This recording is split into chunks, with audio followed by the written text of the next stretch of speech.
I grew up in southern Appalachia in western North Carolina, 30 minutes outside of the town of Asheville. The hills and hollers of the Appalachian Mountains are some of the oldest mountains in the world, with some of the rock formations dating back over 1 billion years. That quite literally means they were here before there were terrestrial animals. As with most things that have been on the Earth a long time, there are inexplicable anomalies, both benevolent and malevolent. For example, the Brown Mountain Lights. Never in my life have I felt threatened or uneasy when witnessing them from Wiseman's view. They're neither good nor evil, they just are. On the benevolent side, sometimes when you walk through an abandoned old church, up near Mom and Dad's property line, you can feel good, warm, and happy energy. It's like that first warm day of summer when the sunshine is not too hot, but it's not cold. Well, this story is not about one such anomaly. It's about something that was definitely malevolent. About a decade ago, I was in night school up at AB Tech, going to school for automotive mechanics. I would go into class at about 2 p.m. after I got off my part-time job, and I would end up getting home about 10:30 p.m., depending on traffic. Every night I drove the same road, in my old 1973 W200 Dodge pickup. Some nights it would get rather boring, and I would take a different route, jump off of I-40 and drive the back roads. On this particular evening, I had decided to just stay on I-40 because I just wanted to go home and go to bed. It was Thursday and there was no class on Friday, and I wanted to get in bed early so I could go out into the woods and go hiking early tomorrow morning and watch the sun come up. As I jumped off of I-40 onto the exit where my parents lived, the night seemed to get darker and none of the animals that I could hear through my rolled down windows made any more noise. The cab of my truck became smaller and smaller and my breathing quickened. I have never faced any kind of anxiety in my life, but at that moment something felt off and there was no way I could put my finger on what it was. I came to a stop on the exit ramp, turned to go down the road, and I happened to notice that the gas station off the exit where Mom and Dad lived had no lights on. They were a 24-hour truck stop and always had lights on, but I didn't think about it again after noticing. I just chalked it up to the power being out, but I could not shake the feeling that something was definitely askew. I slowly shifted through all of my old truck's gears, not wanting to make any more noise than an old pickup already did. I leaned over my steering wheel to look up at the moon through the windshield, and there were barely any stars visible, which was way out of the ordinary. If you've ever been to Appalachia, primarily the sparsely populated areas where I'm from, you can see the Milky Way on clear nights. An absence of stars back home is only due to cloud cover or whatever in the hell went on this particular night. As I rounded a particularly sharp left-hand curve and chugged through a straight stretch before the next right-hander, I looked at the ancient, decaying barn I always gazed at when riding that stretch of road, and thought about how long that thing had been here, and how many advancements and civilization it had seen. For the split second that my gaze wandered, a very large, sickly-looking dog ran out in front of my truck, no more than 10 feet in front of me. Old Betsy was a good truck, but she didn't stop well. Thump thump. I heard the fence posts I had left in my truck bounce up out of my bed and then back into it as I slid to a stop. My first thought was, oh God, now I have to go tell these neighbors that I ran over their dog. That shit doesn't go real far with people around here. It can really kind of set them off depending on the dog and the person. As I sat there breathing in the smell of burning rubber, something else found its way into my nose. The stench of rotting flesh. It's not a smell you ever forget once you smell it one time. I didn't pay much attention to it at the time. I just chalked it up to some rotting roadkill nearby. Finally, I thought to myself, let me go check and see who this dog belongs to. I pushed my clutch in, shifted to reverse, and as I looked in my rearview mirror, illuminated by the haunting glow of my reverse lamps was the same dog, only it wasn't on 4 legs anymore. It had stood up, like a man well over 10 feet tall. Only then did it dawn on me that the front of my truck was every bit of 5 feet tall, and this dog was every bit of 5 feet tall at the shoulder on all 4s. As it turned its head to look in the direction of my truck, I caught only a glimpse of this creature. It was not a dog, it was not a man, it was somewhere in between and at the same time entirely separate altogether. Its skin hung loose off of its emaciated and thin frame, like a raccoon. Bits of matted fur and dirt and mud clung to its legs like a disease. The right arm seemed a little longer than the left, and they both hung abnormally low in relation to either animal this creature seemed to be. As it regained its senses, it turned and looked into the mirror like it knew exactly where I was sitting. The face was that of a man's, but the very edges of its face seemed to not be totally defined. They seemed to move and change like something you would see at a cellular level in a scientific documentary. There were no eyes, but only sockets where eyes should have been, no hair, and the skin that was dripping off its face was a cold, lifeless gray color. The nose was short and shoved into its face, like a bulldog, but the teeth still haunt me. It was definitely carnivorous, and true to form of the rest of its unnatural look, many of the teeth didn't seem to be arranged in a natural way in its mouth.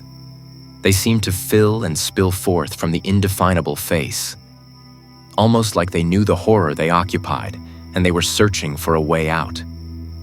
It stared through my life, into my eyes, and past my soul. It seemed like an eternity, but it could not have been more than 5 seconds that I sat there, paralyzed.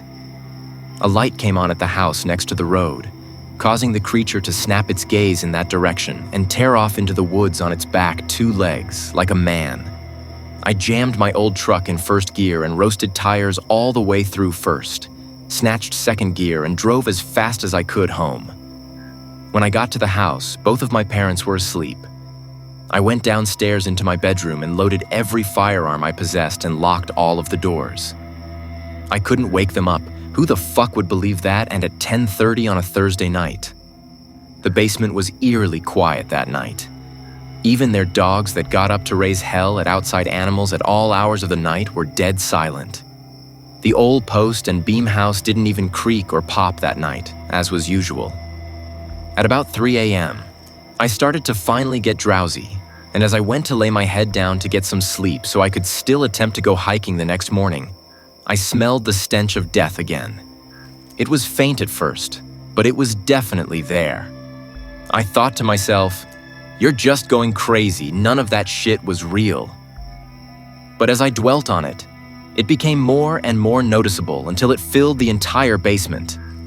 My dad has a home office in the basement with 2 large glass doors that face Pisgah National Forest, an impenetrable 500,000-acre woods. I finally worked up the courage to walk out of my bedroom and into the basement living room, with my little tactical 12-gauge, loaded tack light on. I covered the flashlight with my hand so as not to make my presence known until need be, and as I turned right out of the living room into my father's office, I shined the light through the glass doors, and at the edge of the woods, there stood the creature. It was motionless. It stared right into the light, unafraid, with those soulless sockets devoid of eyes. I quickly covered my tactical light, ran into the living room, flipped on the outdoor floodlights. To my surprise, it was no longer standing at the edge of the woods, but between the house and the edge of the woods, still motionless. I swung the door open and fired every round I had in its direction.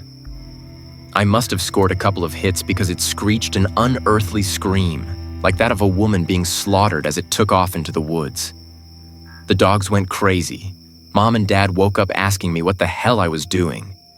I told them that a bear had gotten into the trash and I was scaring it away. They didn't believe me, but I knew they wouldn't believe the truth either. I didn't sleep that night, or any time until the following Sunday. Everything seemed to return to normal, and I didn't think about the creature again until I met my wife about 6 years later. Her mother's house sits at the mouth of the holler, no more than 4 or 5 miles up the road from my mother and father's. Up on the side of the holler, there are kennels for her brother's hunting dogs. No longer in use and haven't been in years, but the fence is still there and the concrete pad is still there.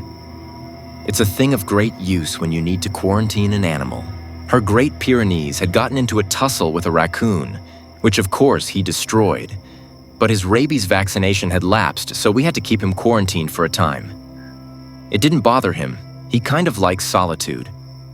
This particular night that we were coming home from a movie date in a neighboring town was the last night of quarantine for him. So we walked up the trail using our phone flashlights to get to the kennel, and there he sat, patiently waiting, tail wagging happy to see us. We put him on a leash and started walking back to the house with him. As we were walking back through the darkness, I started to feel the same feeling I had felt the night I hit the creature in my truck.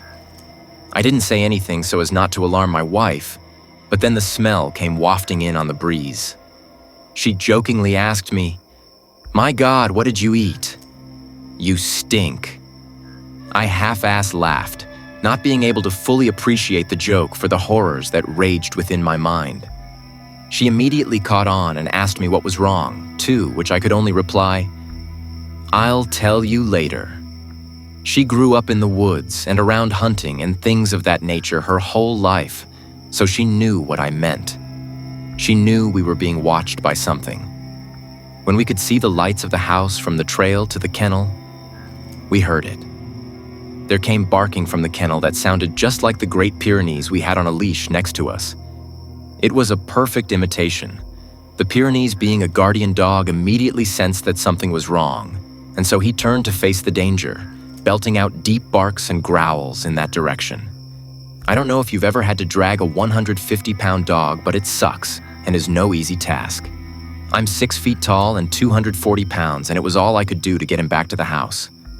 The barking never ceased the entire time we were running towards the house. In fact, it seemed to grow closer and closer until it seemed it was coming from inside my own head. Her mother heard the commotion and flipped the floodlights on as we made it into the fence of the yard, and I caught a glimpse of something coming to a dead stop at the end of where the light reached, wheeling around and tearing off back into the darkness. My wife looks at me and goes, "You want to tell me what the fuck that was?" To which I replied, "Yes, let's go inside." I told her the story and she listened intently, hanging on every word. Her family came from a long line of granny witches and other supernatural healers of the Appalachians, so her older sister came over the next morning with some herbs and chants to bless the property and to ward off evil. I suggested we go up to the dog kennels and do them as well. When we got to the kennels, they were completely destroyed. The very concrete foundation was cracked, and the chain link fence was torn off of its posts. The dog houses were destroyed, and the place reeked of the stench that followed the creature. My wife's older sister just went about her business like normal, blessed the place, burnt some herbs, and led us back into the property. When we got in the house, she wheeled about on us suddenly and instructed us very firmly to never go into the woods after dark. Not until this thing left me alone. To make a long story short, my wife joined the military and she ended up getting stationed in Delaware. Well, as someone who's lived around fairly large mountains and endless wilderness their entire life, Delaware is pretty terrible. At least that was my thought when we first moved into the middle of a 50,000-plus population city. Fortunately, though, it didn't take us long to find a house in a sleepy little community further south. We purchased the house and moved in with haste. We were both very grateful and glad to be out of the city and into a rural setting again. The land in Delaware seems lifeless in comparison to Appalachia. The sparsely populated woods don't possess any energy that goes one way or the other. The ground doesn't seem to be alive like it is in Appalachia. Having not thought about the creature in a long time, I resumed my staying outside after dark and playing with our dogs in our rather large yard that borders a small patch of woods. Well, last night I went outside to play with the dogs, and as dark set in, I built a decent-sized fire in my fire pit and consumed some good old-fashioned Appalachian mountain cough syrup from a mason jar. And just as the fire was dying down, my American bulldog tore off towards the woods.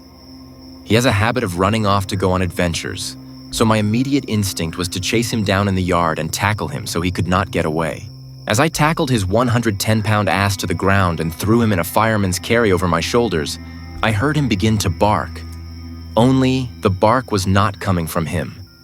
The only sound coming from him was a deep, rumbling growl, a noise I've never heard him make. It was a threatening noise. Something was definitely wrong. And as I ran with him on my shoulders back to the house, the stench of death again began to fill the air. The two other dogs must have caught wind of what was happening and met me at the back door, which I threw open, slammed shut, locked, and again loaded my firearms. How the hell could this thing have followed us 650 miles up here?